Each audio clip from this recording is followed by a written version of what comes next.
just a few words. Our next speaker will be somebody everybody is knowing, not only here in this room. And because we have the opportunity to have him as a keynote speaker today, we also tried, to mention a little bit. It's not only the present situation, but it's also 30 years of Austria's joining EU. And I just want to remember, this was a phase where Wolfgang Schüssel had more than just a task, because in this period he used to be the Minister for Economy. And of course, the economic base was the basis also for having the chance to become a member of EU.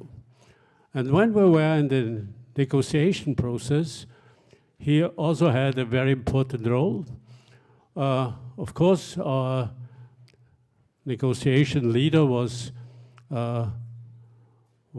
Dr. Mock as our foreign minister, and he did it in a superior way.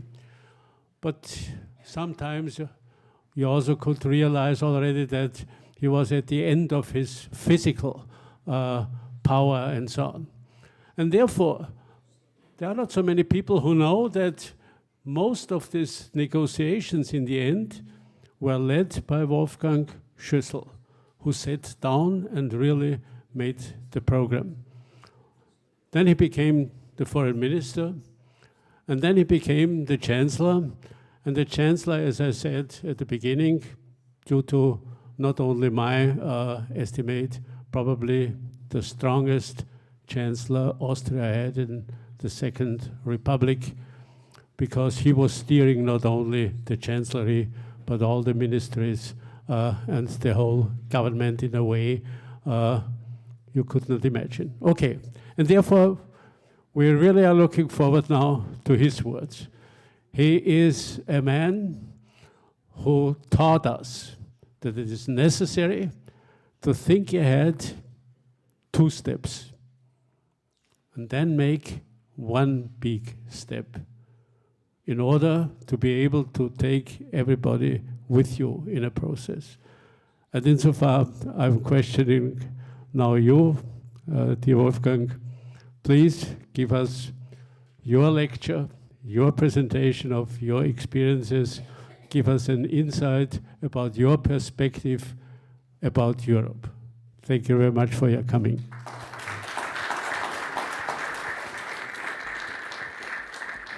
Thank you, Werner Fasslabend. It was too much.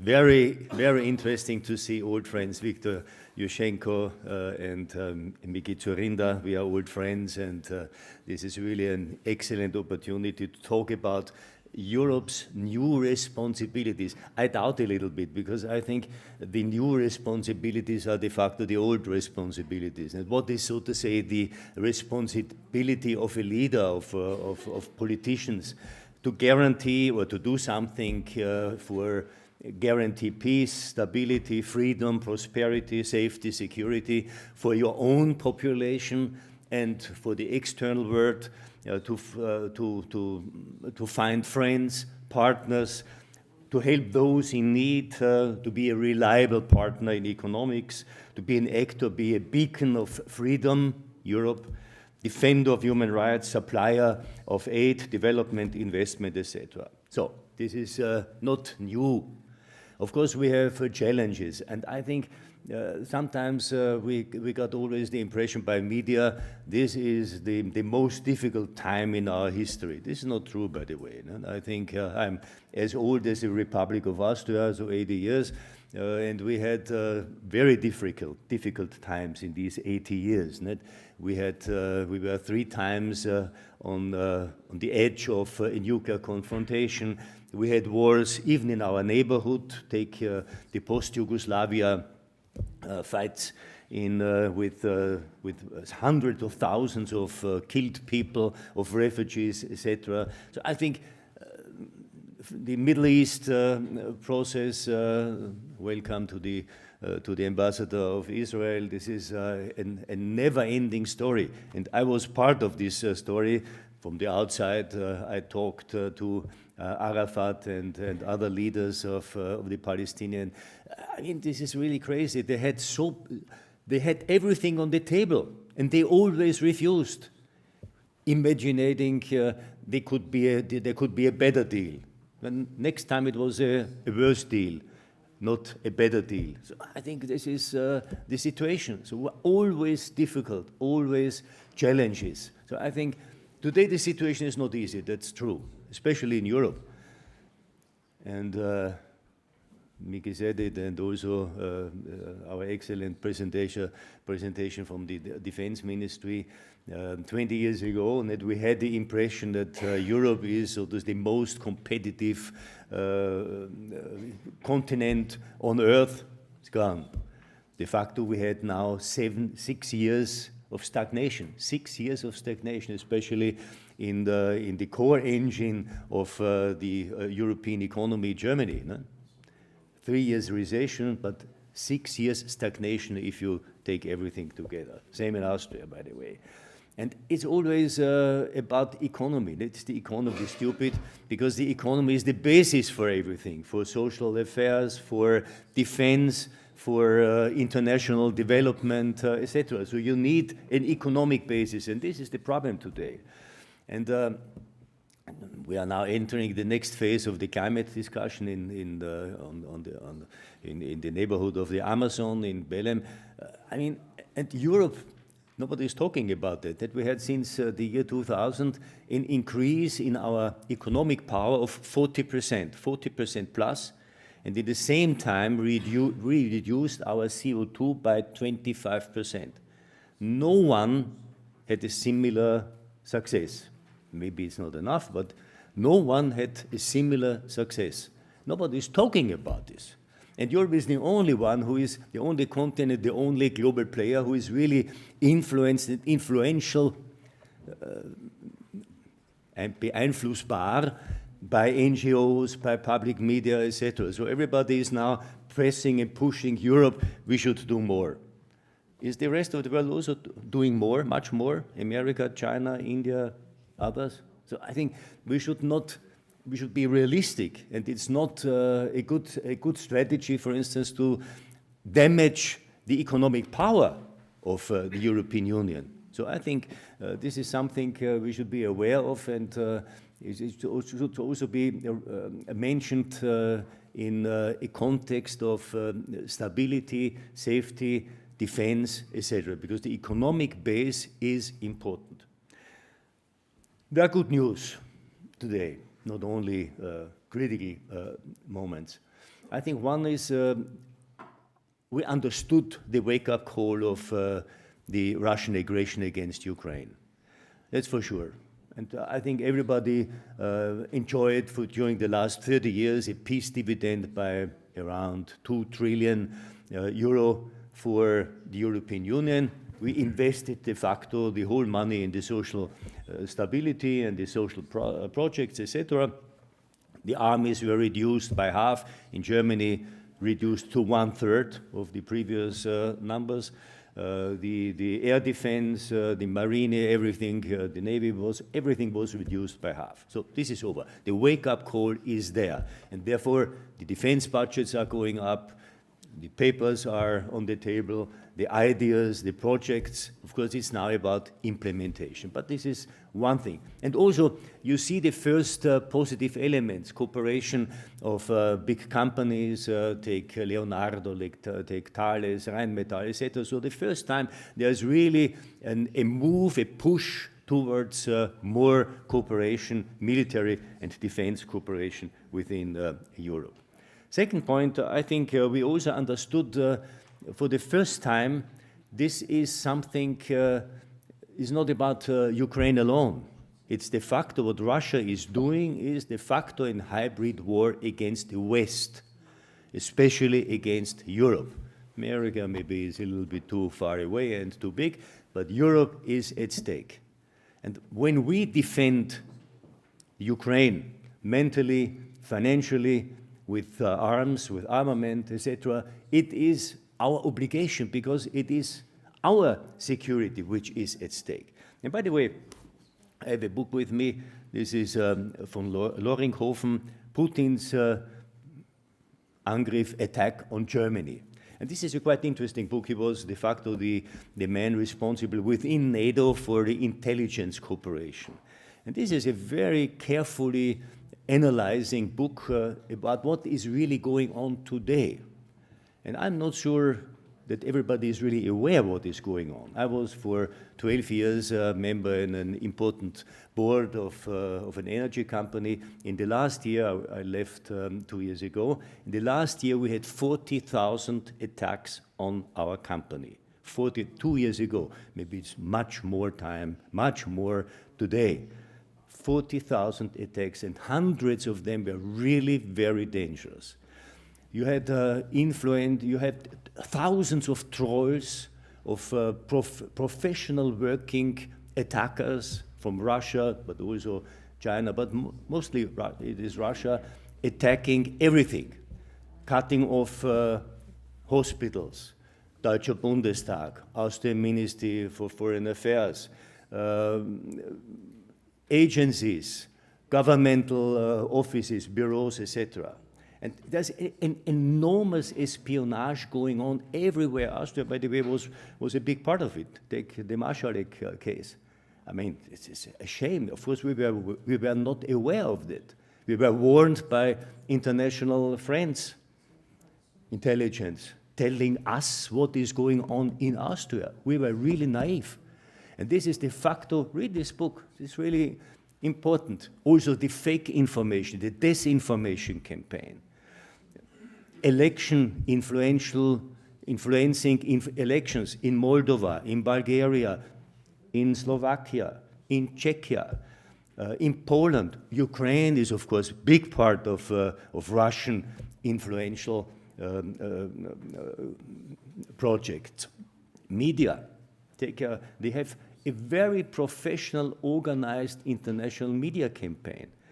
And de facto, we on the European side, we are absolutely naive. There's nothing what Europe is doing.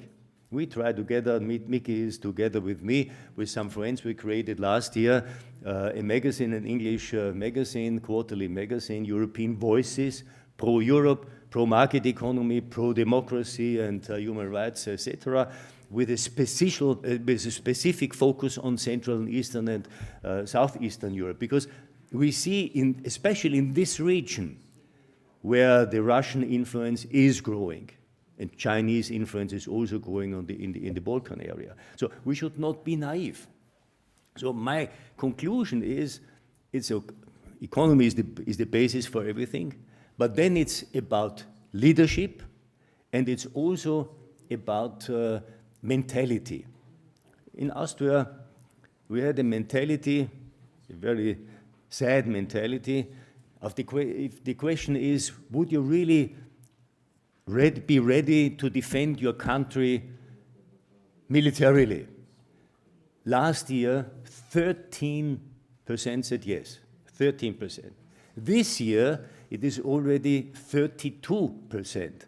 And the young men, more than 40%, I think it was 41 or 42%. So I think mentality is changing. So and this is the most important thing for me. We have to change the mindset. Because if we don't change the mindset, if we cannot influence the mindset of our voters, of our people, of our population, of the media, of the intellectuals, then we are lost. And the influence of others, outside actors, are immense. We had, it's also quite interesting to read and to analyze.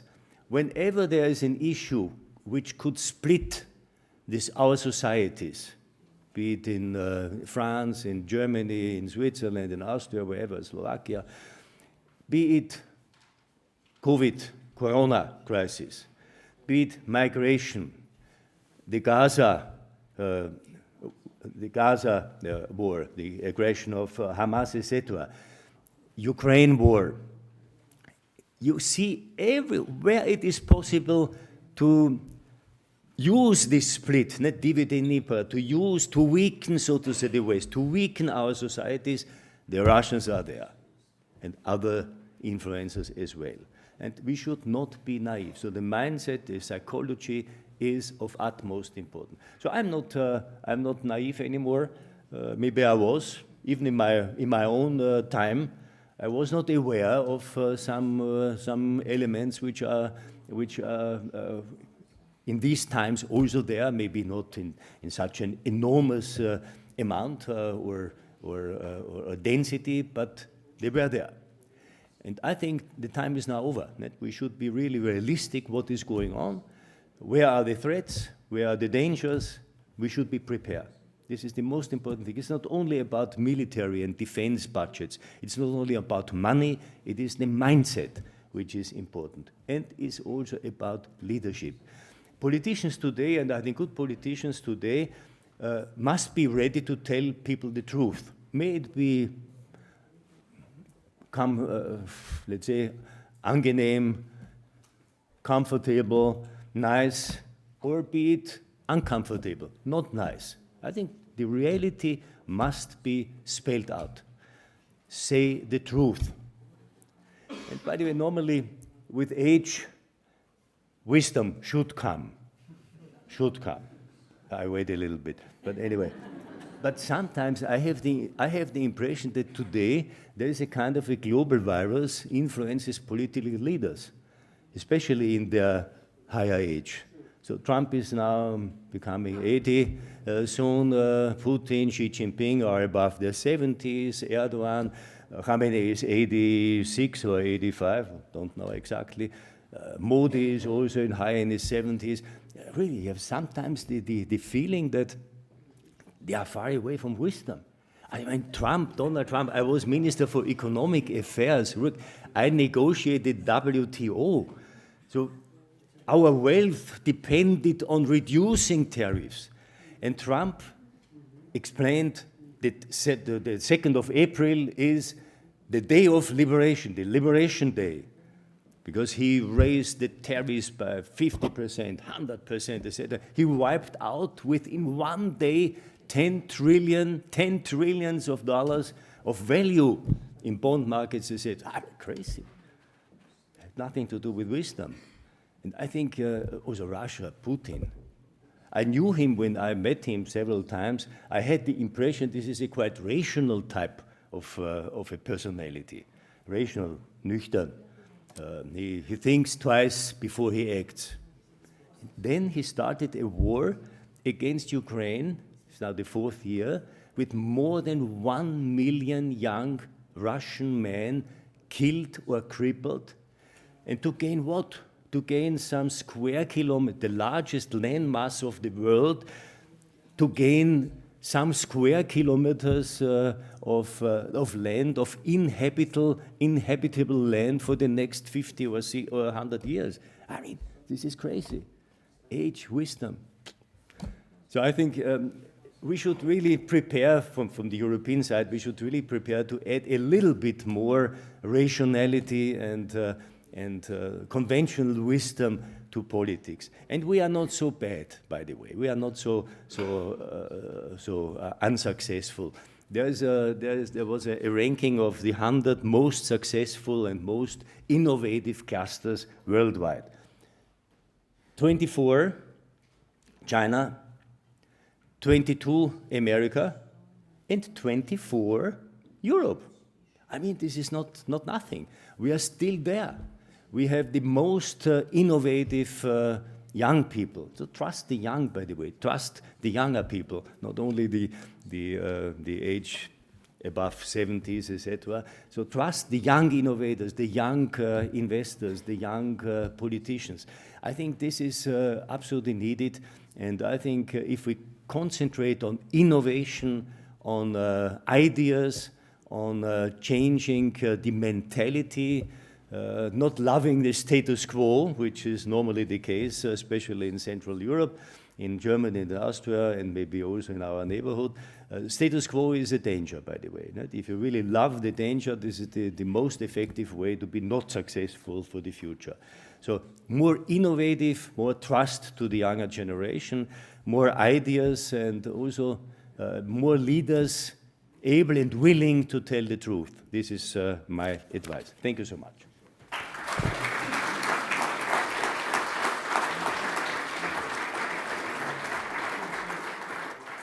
Dear Wolfgang, dear Chancellor, thank you so much for your words and also for the principles that are necessary that you were teaching us. Thank you so much, and we will have hopefully also the opportunity maybe to get an answer for the one or the other question.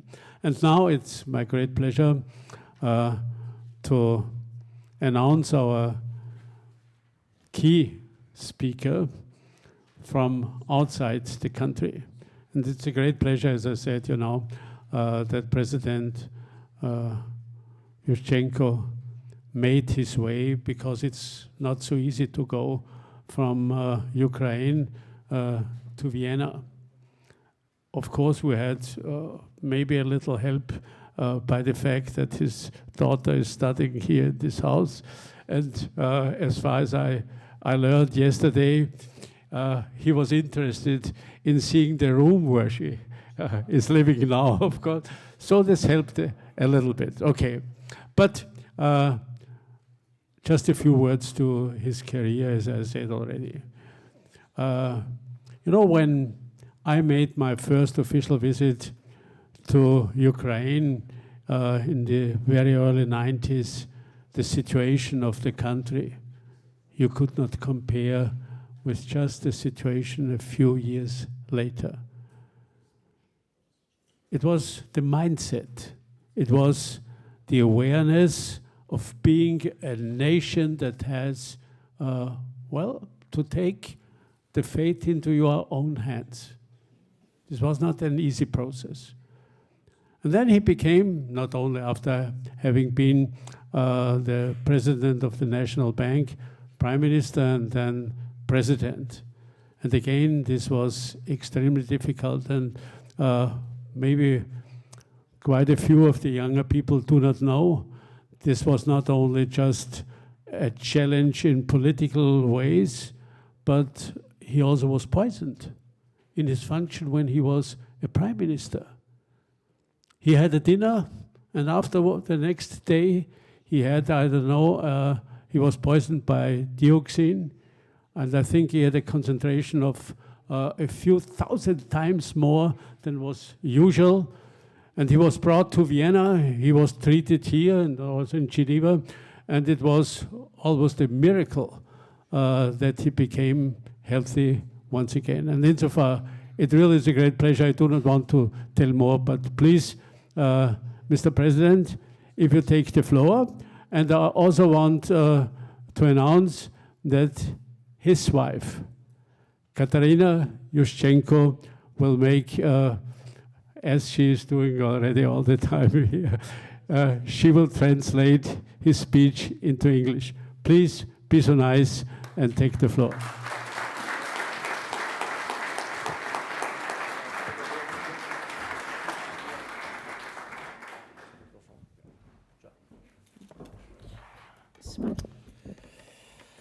Дорогі друзі, для мене є велика честь бути серед вас. My dear friends, it is a great honor to be here with you today. Ви бачите, скільки я підготовив вам сказати.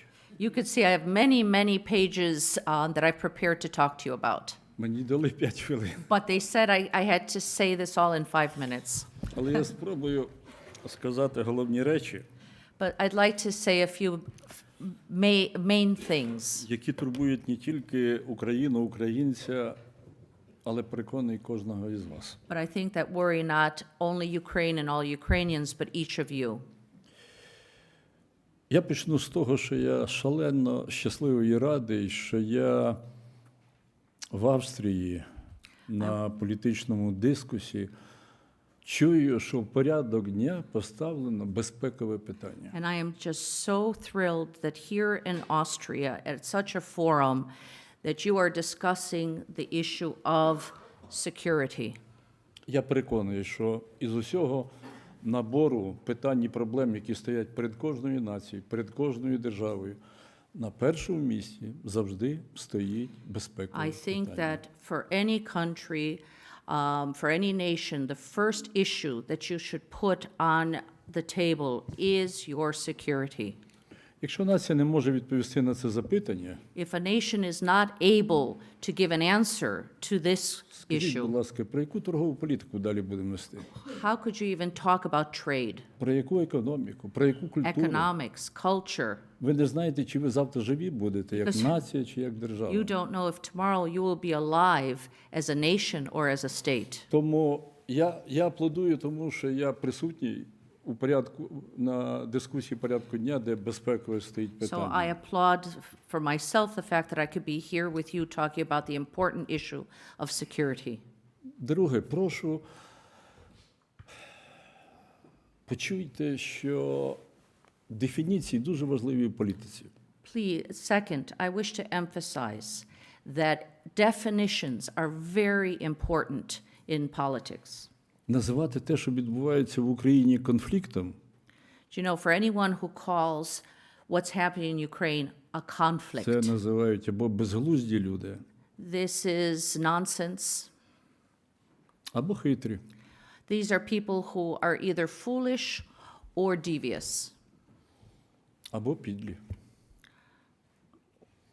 or підлі, or just як пане Володимир Підлі, or just mean people, Хай буде. devious. Тепер давайте трошки поговоримо про те, з ким ми маємо діло, коли ми говоримо про російську війну в Україні. So let's talk a little bit about who we're dealing with when we're talking about the Russian war in Ukraine. Росія за останні 33 роки вела війну в Нагірному Карабасі, Over the last 33 years, Russia has carried out wars in Nagorno-Karabakh, Південна Осетія, South Ossetia, Абхазія, Abkhazia, Крим, Crimea, Придністров'я, Transnistria, Донбас, the Donbass, Сірія, Syria, Лівія, and Libya, Центральноафриканська Республіка, Central African Republic, Мьянма. in Myanmar. Я не хочу, щоб ви засинали, там ще список не закінчився. I could continue, but I don't want to put you to sleep with the long list. Це веде країна, член Організації Об'єднаних And yet Націй, we're talking that these wars are led by a country that is in the National Security Council of the UN, і постійний член Ради безпеки. that is in the UN, a founding member, and in the National Security Council. Це країна, місія якої, особливо президента, кожну ніч лягати, і щоб ти думав весь час і снився тобі, як організувати мир у всьому світі. This is a country whose role, and the president's role, should be to go to sleep every night and think about how you should be promoting peace in the world. Росія – це тюрма народів. But Russia itself is a prison of nations, Там 160 корінних народів which has 160 native nationalities хочуть бачити свій суверенітет. who dream about their own sovereignty, Починаючи від Якутії, starting with Yakutia Татарстану, and Tatarstan, Башкірії, Bashkiria, Ічкерії, Ichkeria, Дагестану. Dagestan. От уявіть собі, яка тяга до незалежності і свободи, якщо ми говоримо про, наприклад, Ічкерію, яка за 90-ті роки похоронила кожного третього Can you imagine the чеченця. dreams of freedom and independence of a country like Ichkeria, who has over the last decades buried 1/3 of its people in the fight for freedom? Світ мовчав. But the world was silent. Путін окуповує Крим, Then after Chechnya, Putin takes over Crimea, Georgia. може нагадаєте, які санкції зробив? Do you remember the sanctions that Europe and others put on? Ми подаємо заявку разом із Мішою Саакашвілі відносно набуття плану дій відносно членства в НАТО. Do you know when Mikhail Saakashvili from Georgia and I put our application in for membership in NATO, Нам відмовляють we were denied устами Меркель, Саркозі і Берлусконі. by Merkel, Sarkozy, and Berlusconi. Що робить Путін? Як читає цю арифметику він? So when he sees their denial, what does Putin respond. Через 2 місяці він вводить війська в Грузію. 2 months later, he invades Georgia. А що відбувається через 3 тижні після цього? And what does he do a few weeks later? Німеччина, Франція і Росія підписує Сєвєрний поток-1. A few weeks afterward, Germany, France, Росія. and Russia sign Nord Stream 1. Проходить 8 років, в 2014 році 8 years later, in 2014, Путін нападає на Крим, Putin attacks Crimea. через 2 тижні Донецька і Луганська 2 область. weeks later, the Donetsk and Luhansk oblasts. Що відбувається далі?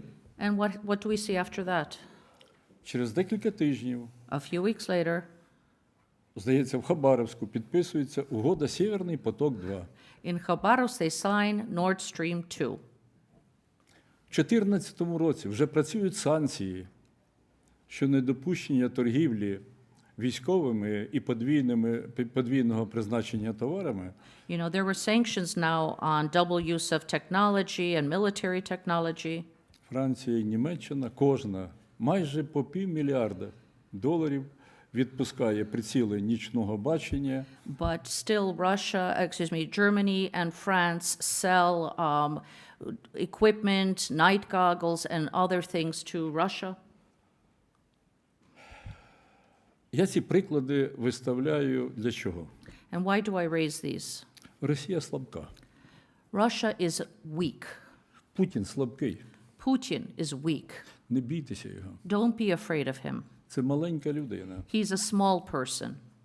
яка, я сподівався, якщо він прийме дари демократії і свободи, він може привести Росію на набагато вищий якісний стан.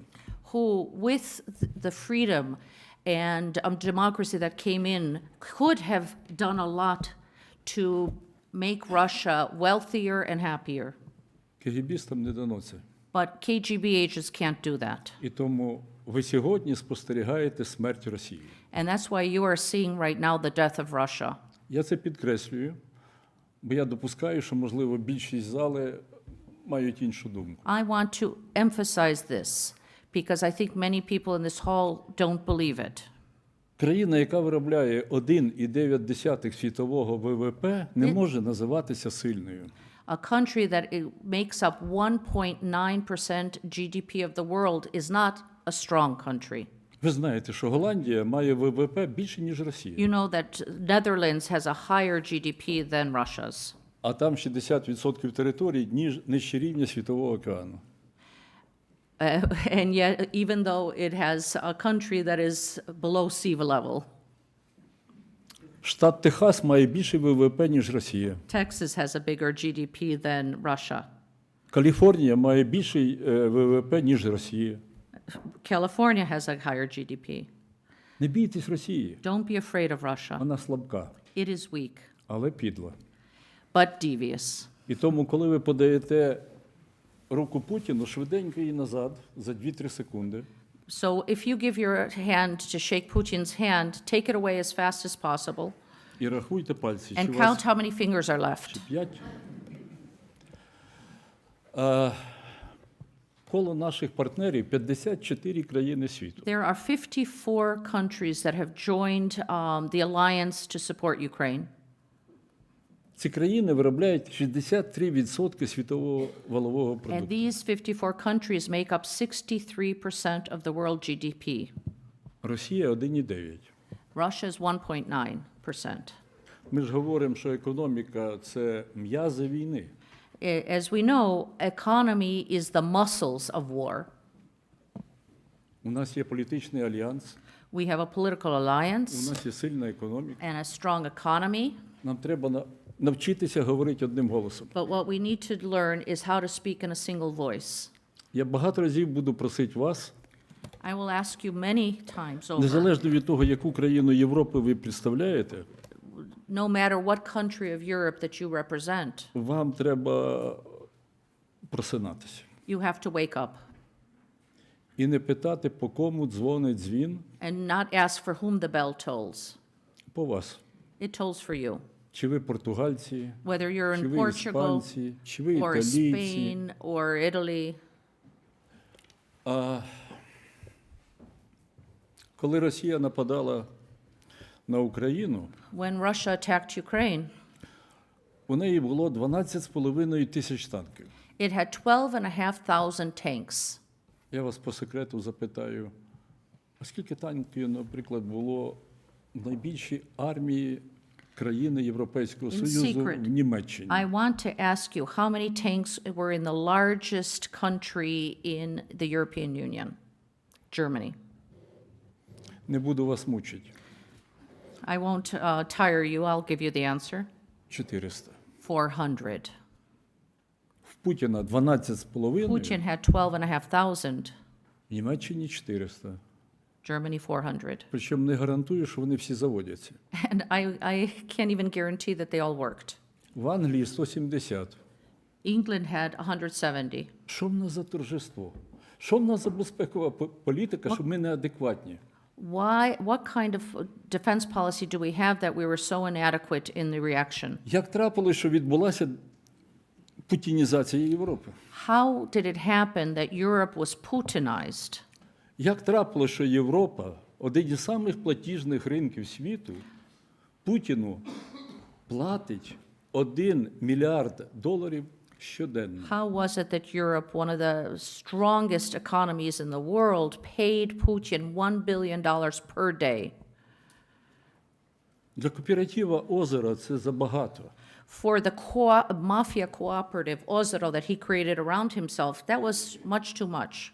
15-20 років назад вони ще ніжки Буша отримували, щоб з голоду не померти. 15 years before that, they were still getting foreign aid from Bush to survive, and now they were being paid $1 billion a day. Ця путінізація – це кримінальна політика. The Putinization of Europe was criminal. Коли Україна платила за російський газ $480 за 1000 кубів, When Ukraine had to pay $480 for 1,000 cubic meters, Німеччина Of платила gas. $175. Germany was paying 175. І я Меркель багато разів запитував: And I used to ask Merkel many times, Ангела, як же це до теми прозорої конкуренції, Angela, how is this a transparent competition вільного ринку?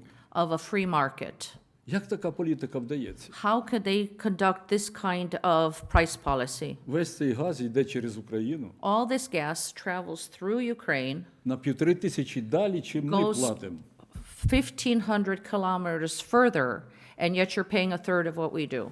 Сьогодні в Путіна працює більше 25 міністрів Європи. More than 25 former ministers of Europe work for Putin today.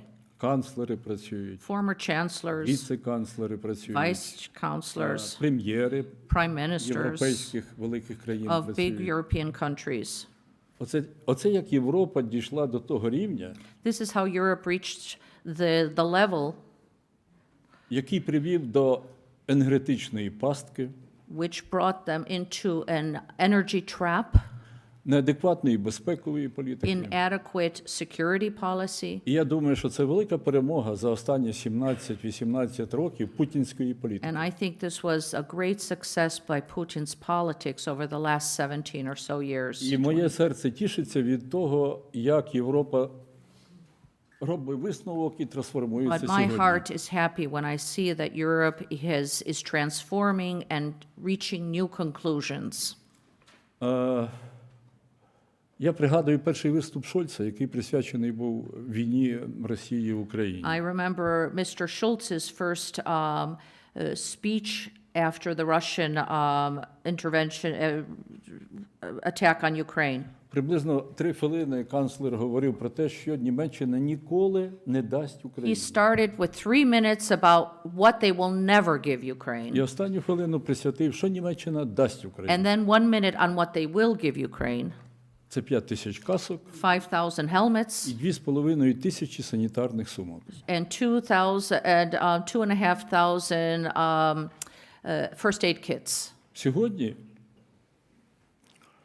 Все, що є на складах Бундесвері, ну не все, але майже все, є в Україні. And now almost everything that was in the supply of the Bundeswehr is now in Ukraine. У нас немає тільки далекобійних ракет. We just need still the long-range А missiles. ви знаєте, Україна сьогодні страждає від незакритого неба. And you know what we're suffering most from in Ukraine today is the fact that our skies are not А в protected. незакритому небі 3 проблеми. And what is that? That has three problems. Керована бомба, That is the guided missile, крилаті ракети the winged missiles.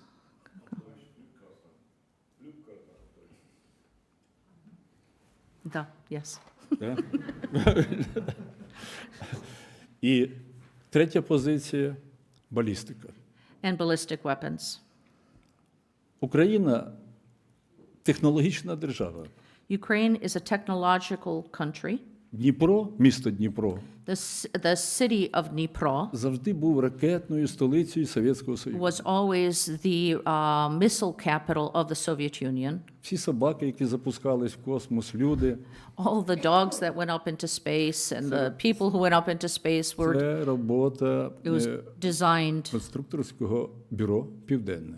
in the Pivden-Mash plant. Атомне ядро вперше розщеплено в Україні, в Радянському Союзі. In the Soviet Union, the first atomic, the splitting of atoms happened in Ukraine. Одним словом, я хотів би сказати, що сьогодні до якості української сторони я б виділив би 3 речі. So I think what 3 things that Ukraine has on its side right now. Ми маємо небувало мужню і консолідовану українську націю. We have an unprecedented, consolidated, unified nation. Із квазінації ми стали нацією. What we could have called a few years ago a quasi-nation, we are now a consolidated nation. Я рахую, це, можливо, найважливіше діло, яке за 30 років нам вдалося And зробити. I consider this maybe our biggest success of the last 30 years. Ми сьогодні, з точки зору безпекової, оборонної політики, вибачте, я скажу слова, можливо, комусь вони не сподобаються, але наша нація і наш воїн – це бронежилет Європи. And I will say something maybe not all of everybody would like to hear, but I believe that our nation and our soldiers are the shield of Europe today. І тому, коли ми говоримо про те, як відповідати на путінське зло, So how do we respond to Putin's evil? я хотів би застерегти від те, що мені не подобається, те, що я не можу поділити. I want to warn against something with which I don't agree. Як ми бачимо регулювання цієї війни, How we see the ability to regulate this war, to negotiate this war. нам хтось каже, давайте по нулю проведемо лінію. Somebody says, oh, let's just go along current lines. Це країна, яка 80 років назад заснувала, була одним із засновників із 50 Організації Об'єднаних Націй. But you're talking about a country, Ukraine, that was one of the founding members of the United Nations. Це країна, яка прийняла перше в історії ядерне роззброєння. The first country to completely eliminate its nuclear weapons. От ви думаєтесь, будь ласка, ми передали Росії Just think, we gave Russia 1700 ядерних зарядів. 1,700 nuclear weapons. Це більше, ніж ядерних зарядів у Китаї This was more than China, Британії Britain, і Франції. and France had together. Ми передали носії. We gave all the missile carriers for this. Угоду підписали 6 країн. 6 countries signed the Budapest Agreement, Тільки одна країна виконала її. but only one fulfilled the terms, Це Україна. Ukraine. Ми підписали більше 400 договорів з Росією, We signed more than 400 different agreements with Russia. де на кожному кроці Путін говорив: And in each step, Putin always said у нас publicly, немає жодної територіальної претензії проти we України. have no territorial claims on Ukraine. Ми повністю провели делімітацію, We демаркацію. completely created demarcation of our borders.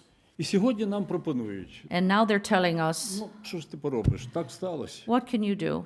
Україна, відмовляйтеся від Ukraine, 20% своєї give up території. 20% of your territory. Путін каже, треба орієнтуватися на землю. Putin says, let's think about land questions. Вам це нічого історичного не нагадує? Doesn't this remind you of something historical? Мені це нагадує It reminds me Мюнхенську мирну угоду, of the Munich Agreement, де західна демократія where Western democracies, в знак умиротворення злодія in trying Гітлера to create peace with the criminal Hitler, погодилася на здачу національних інтересів одної з територій. decided to give up one of the countries to make him happy. Пам'ятаєте, як Чемберлен приїхав Do you remember when в Chamberlain Лондон, returned to London сходить з літака, and came off the airplane каже: я вам привіз мир. and said, I am bringing you peace. Якби цього не було, ви брили окопи на сході Європи, If I didn't do this, you would be building trenches в країні, яку ви навіть на карті не можете in a знайти. country in the east that you couldn't even find on a map. І через декілька днів And a few days later, Уінстон Черчилль йому каже: Winston Churchill said to him, знаєш, прем'єр, ти привіз не мир, Prime Minister, you did not bring us peace. ти привіз війну You brought us war і ганьбу. and shame. Так ось, ви знаєте, коли мова йде про умиротворення Путіна, So when we talk about somehow appeasing Putin, давайте не будемо робити чергову помилку. let's not make the next mistake. Вчимось у історії. We have to learn from history. А як знову таки сказав Черчилль, And as Churchill said, історія – це великий вчитель. history is a great teacher. Тільки одна проблема, що у неї погані учні. The problem is that it has bad students. Ну, це не про нас. Це не про нас. We're not talking about ourselves here. Тому, шановні, So, my friends, я останні 3 позиції хочу the висловити. last things I would like to say. Перед нами і вами одна задача стоїть.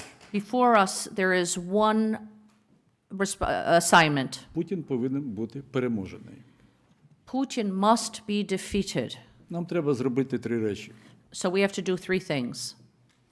Що найбільше убавляє можливостей Путіна? What gives Putin his greatest opportunities? Це політика його доходів. First, that is his revenues, his income. 65% його доходів 65% of his income – це доходи нафтові. is oil. Від продажу нафти, Selling oil, від продажу нафтопродуктів назовні, oil products, і всі акцизи і інші податки всередині російського ринку and the taxes and excise duties that he gets in his internal market. насправді це бензоколонка. That's why he is nothing more than a gas station. Тому нафта – це головний продукт його збагачення. So that oil is his main revenue stream. На першій позиції по фінансуванню війни Путіна в Україні стоїть Китай. Who is financing Putin's war in Ukraine? First, China. Це 40% їх доходів Путіна. 40% of his income of his revenue comes from China. Біля 30% доходів формує Індія. 30% from India. Вибачте, на 4-му місці стоїть Євросоюз. Fourth, is the EU. Через закупку уже готових нафтопродуктів By buying ready oil products, якоби на безім'янному ринку. in sort of different kinds of markets Як правило, це ринок, який робить поставщики з Індії, through intermediaries like India, які до цього переробили російську нафту. which got its original oil from Russia. І тому тут я скажу одну тезу. So here's one thing I would like to say. Зло перемагає не від того, що воно велике. Evil wins not because it is great. Завжди повинно перемагати добро. Good should win over evil. Ну, між добром і злом But between good and evil, інколи буває велика армія байдужих. there is always a big army of the indifferent. От якраз їхнім іменем і перемагає зло. And that's how evil wins, through those who are І indifferent. для байдужих підготовлено, як ви знаєте, 9-те коло пекла. And that's why the 9th circle of hell is for the indifferent. Байдужість – це зло. Indifference is evil. І тому у цьому блоці задач, я думаю, якщо ми переступимо через байдужість, If we are able to overcome indifference, ми тему доходів казни Путіна досить легко we'll be able to вирішимо. resolve the problem of the profits that Putin makes. Друге, що нам потрібно, Second, вже і все, now and everything, зброя. weapons. Ми багато можемо робити, в тому числі унікальної модернової зброї, як країна, як бізнес. We ourselves can make a lot of unique, innovative weapons. Але з тих 3 речей, які я назвав попередньо, це речі, які потребують часу. But they take time. Втратити час And losing this time, – це втратити багато людських життів. this is losing lots of human lives. І мова йде не зеків Путіна, And we're not talking about the criminal prisoners that Putin uses from his а prisons, наших героїв. but we're talking about heroes. Тому співпраця у наданні Україні належної зброї So cooperation in giving Ukraine the weapons that it – needs це найбільше, що нас наближає сьогодні до перемоги. is the thing that will bring us closest to victory. Нашою зброєю ми вивели із ладу всю російську енергетичну економіку на 50%. We have been able to somehow destroy 50% of their energy capabilities. Кругом уже черги стоять до автозаправок. In Russia, you have lines at gas stations. Я думаю, що близький час, коли ми звільняємо Крим I think we can free Crimea і проведемо деокупацію інших районів. and deoccupy other regions. І просив би вас бути настирливо активними у And I ask you цьому to be питанні. consistently active on this Не issue. питайте, по кому Don't дзвонить. ask for whom the bell tolls. Ми робимо реалізацію безпекової політики We are realizing, we are fulfilling the security policy вашої країни і вашої нації. of your countries, your nations. Тому Європа, будь ласочка, Europe, please просинайтеся. wake up. Thank you.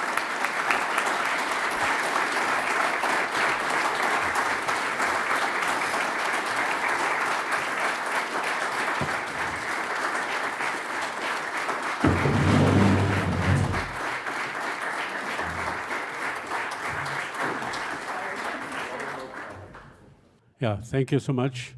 I think the applause has more than just shown how much your speech and your analysis moved the people, not only convinced them, but obviously moved them. And I think it's highly interesting. I mean, if I look what you said, President, what Chancellor Schüssel said before, I would say, just in your last words, it really came very clearly out, the mindset of people, the will of Ukraine to keep its territory, to fight, even if it is enormously difficult. And we really admire, I mean, nobody really expected that Ukraine could withstand such a long time against Russia. This was almost a miracle. And the other question you also spoke about was, you said, the economy is the muscle of war. And this is also what Wolfgang Schüssel said. The economy was the first item he mentioned as the basis for our future. And therefore, I just wanted to ask Wolfgang, we are in a situation where the whole world economy is in turbulency. What can Europe do? What can Europe do to strengthen its position? What should it do in order to keep its position within America and China, and at the other hand also to guarantee its own future? Thank you. Good question. The answer is maybe not so easy, but I think the first, my first answer is innovation. Right? If you look to this year's Nobel Prize winners, by the way, it's a quite interesting personal example. That one winner was a former Palestinian refugee, living in a Jordanian refugee camp, and his father was a kind of a Metzger, raising all his money to give the son the chance to go to America and to study, and today is a Nobel Prize winner. And the three winners said the most important thing to get the growth, to get more growth, is innovation. So I think innovation for Europe is the key. Second, we need a growth agenda. If you look to the potential, das Potenzialwachstum, the potential growth, not leaving aside the waves of ups and downs in the economy. This was 20 years ago, 1.5% for Germany, for instance. Today, it is 0.2. So I think there is a need for a better equipped growth agenda. This is the most important key. So growth agenda and innovation. The third idea is we need partners. We can no longer trust that America will do everything for us. We should look to other partners as well. And we are ready to do that. For instance, Mexico, we had a free trade arrangement with Mexico with great success. Annual trade more than 100 billion euro, 111. Now we are doing Mercosur, and hopefully it will be decided in December. This is de facto the trade between Mercosur countries is around 80 billion euros. It could be tripled if it is really working. Of course, we have mindset. We have to convince our population, our public opinion, that free trade is necessary, is needed. Japan, Australia, ASEAN countries, Indonesia, Africa is not fixed, is not totally fixed, neither to America, not to Russia, not to China. So I think Europe is still the largest trading partner and investment partner for Africa. I think this is most important. Create partners, good partnership, because we are not threatening anybody. We are easy to handle. We are interested to doing business. And I think these three elements, innovation, growth agenda, and seeking partners, good partnership, that would be an excellent example to do a better job in the economy. Thank you very much. And maybe a question for the President. How do you see the economic future of Ukraine?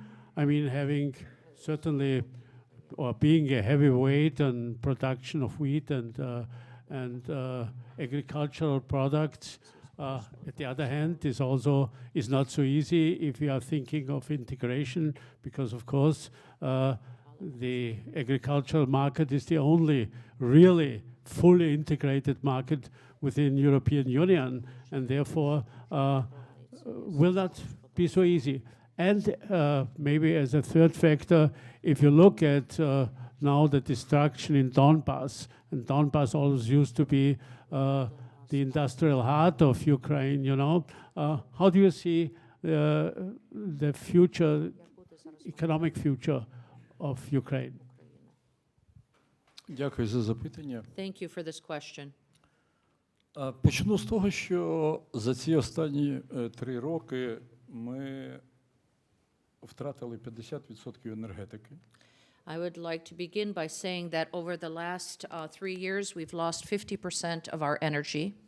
У нас було працюючих 6 НПЗ, We used to have 6 oil refineries, жоден не працює. none of which work today. У нас було 5 хімкомбінатів величезних, We had 5 huge chemical factories that are no на longer яких working, трималося сільське господарство України. that were producing all the fertilizer and other things needed for agriculture in Ukraine, Жоден не працює. none of which are working today.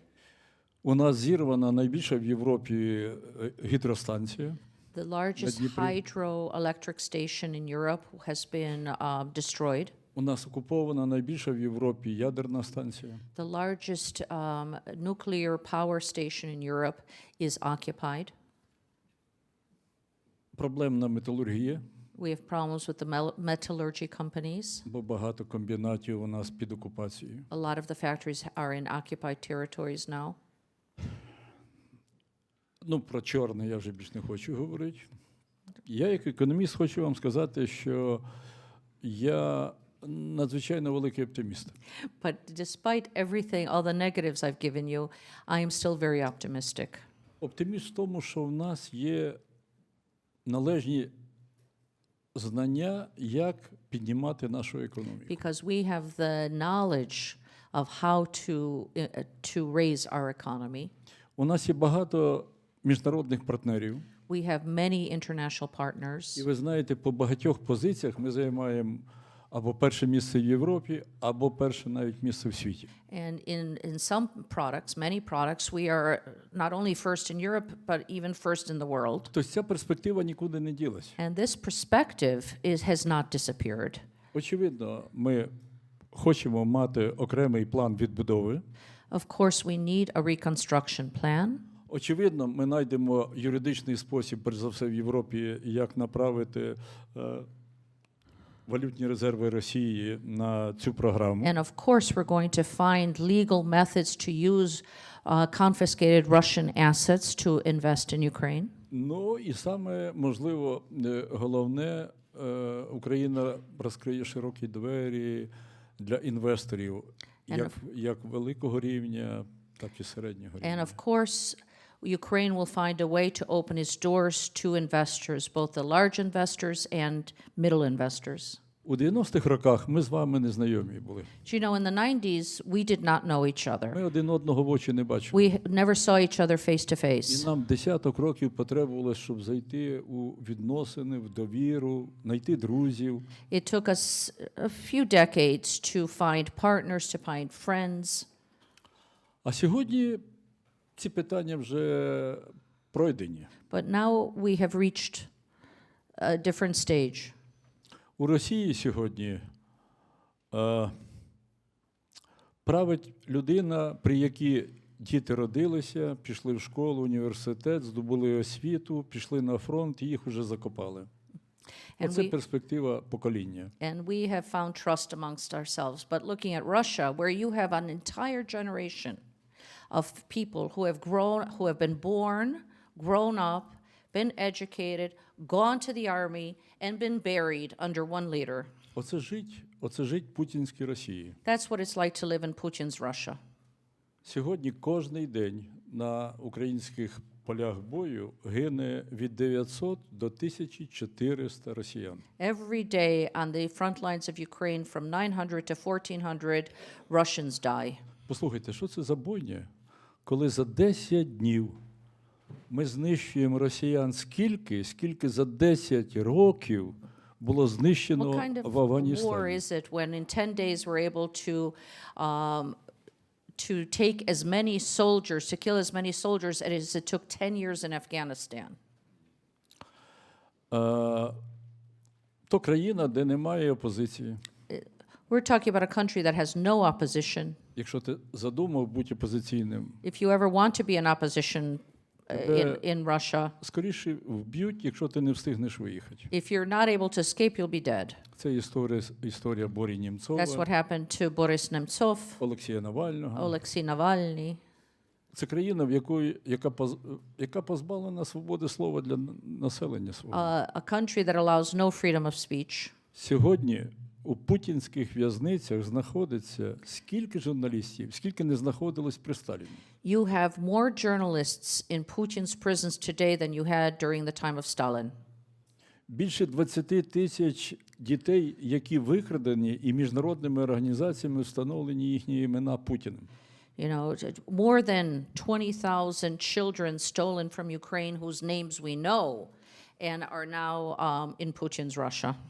Другими словами, це я кажу, як на контрасті із тим світом темних, Україна може демонструвати сучасну, нову, зрозумілу і привабливу політику для західних So партнерів. why I'm saying this, in what contrast Ukraine's new, innovative, freedom-loving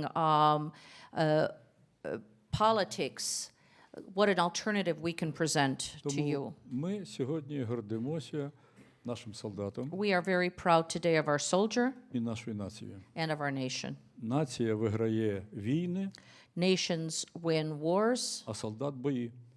and soldiers win battles. Yeah. Applause, yeah.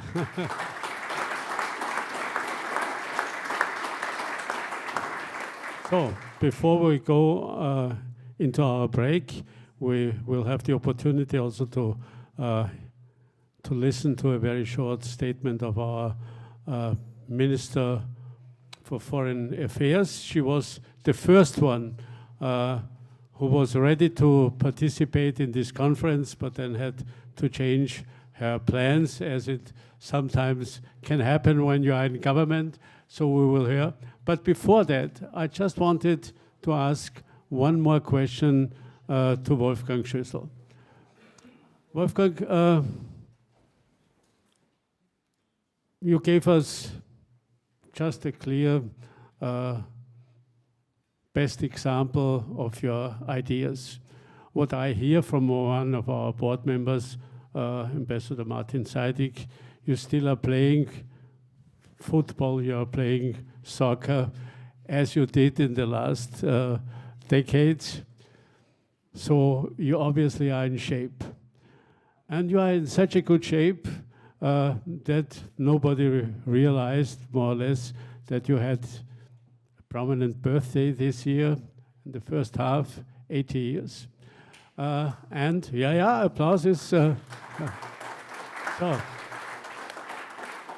you have the privilege now, more or less, before we hear the statement, just to utter a birthday wish.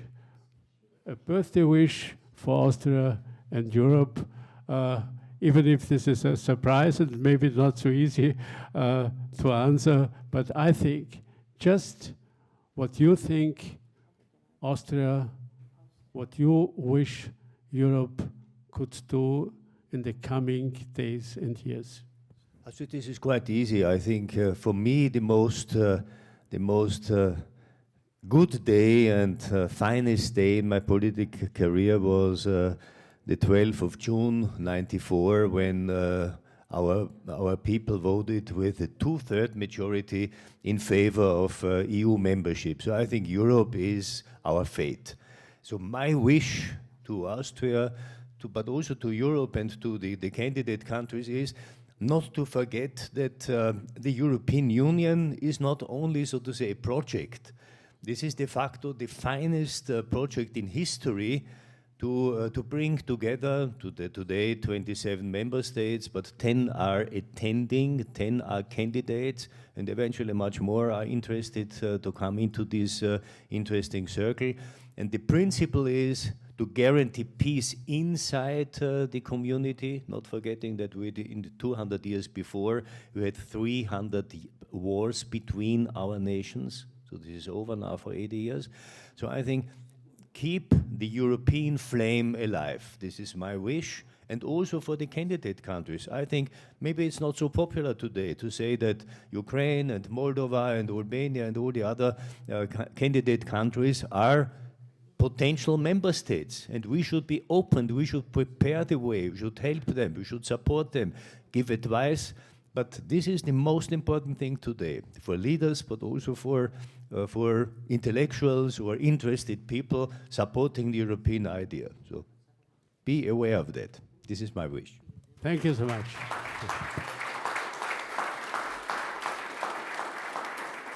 So, and with our best wishes, not only to your birthday, but also to your energy, whatever you are doing, not only in different functions in Austria.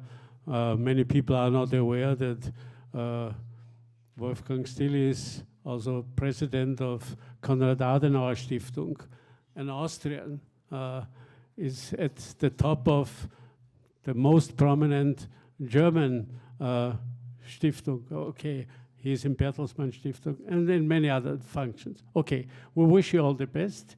And of course, we also wish all the best to the whole nation, to you, Mr. President, and to the whole Ukrainian nation. We will behind you. Okay. And now, please listen to our Foreign Minister.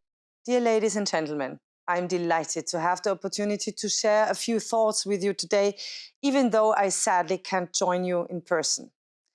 The theme of this year's European Forum Vienna, Europe's new responsibility, could not be more timely. Of course, we all see it, the world is changing rapidly. It is now 3.5 years that Russia's war of aggression against Ukraine has totally reshaped our security environment. Since then, or not only since then, Europe's new responsibility is clear. We must take our security, stability and future into our own hands. That means full participation in the EU's foreign security and defense policies. And it means standing together, united and confident. Europeans are strongest when they speak with one voice. Austria is doing its part. We are contributing actively to the further development of the common security and defense policy, as well as the establishment of a true European defense union. We are also strengthening public awareness for security and defense, because Europe's security matters to all of us. Russia's war of aggression has fundamentally changed Europe.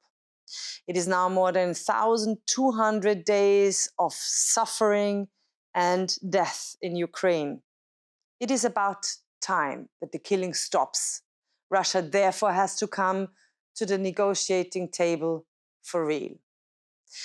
Peace, of course, must be comprehensive, just and sustainable, backed by strong security guarantees. And there can be no peace in Ukraine without Ukraine, and no security in Europe without the Europeans. Austria continues to contribute and support Ukraine's safety wherever we can, for example, through the process of enlargement. And supporting our neighbors, also in the Western Balkans or in Moldova, on their path to EU membership is a strategic necessity, as the entire European neighborhood is central to our own security and prosperity.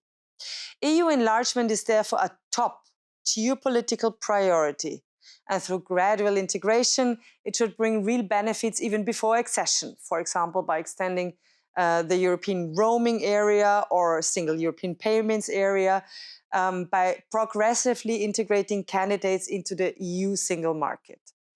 Europe's new shared responsibility also means building alliances with partners around the world. Africa, with its large population and rapidly growing economy, is a continent of opportunities and must be a key partner. Austria is underlining this commitment through a new Africa strategy. Ladies and gentlemen, it is our responsibility to protect what unites us in Europe, our solidarity, our values, our freedom, and our common future. For today, for your discussions, I wish you very productive discussions and a truly enjoyable time here in Vienna.